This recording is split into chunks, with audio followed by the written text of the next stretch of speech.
So we're with Maddie Huffman at the Undergraduate Research Conference. Maddie, tell me how you got into biology. Well, I started off thinking I was going to be a chemistry major when I started at Pacific. I took Gen Chem and found that that just wasn't my strong point, and when I took general biology, I found that I really loved it. When I took biology in high school, that was something I really enjoyed, so I was planning on being a biology major when I came to college, and then confirmed that when I started taking biology. Right, so you stuck with something you liked. Yeah. And that you were good at, which makes good sense. Yeah. So you're doing a research project. Tell us a little bit about the research project. So I looked at antibiotic resistance, the presence of antibiotic resistance genes and mobile genetic elements in soil from a small beef cattle ranch in eastern Oregon.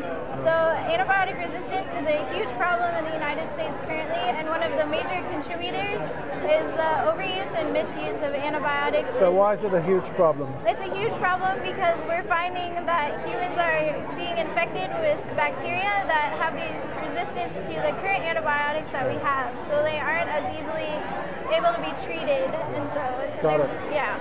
And so what did you find in your research? We found that the soil samples we got from this beef cattle ranch had antibiotic resistance genes within the soil, and we also found that these mobile genetic elements, which are segments of DNA that can find their way into bacteria, also contain possible antibiotic resistance genes, which can find their way into bacteria, which may find their way into us.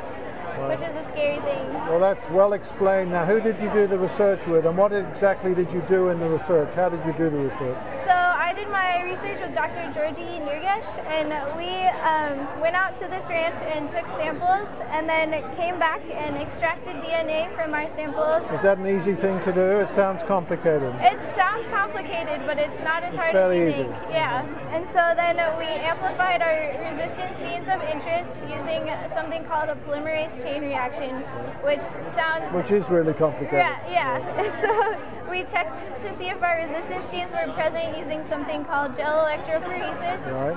And then if they were present, we used E. coli cells to put these resistance genes into to make them easier later for sequencing to check to see if our genes were present. Got it. So what's next for you? You're going on to graduate school. What's your plan to do when you leave Pacific? So I'm a senior, and next year I am going to take a year off and apply to pharmacy schools, and Pacific is one of the schools I'm planning on applying to. I hope you get in. I'm sure you will. I hope so too. Thanks for talking to us. Yeah, thank you.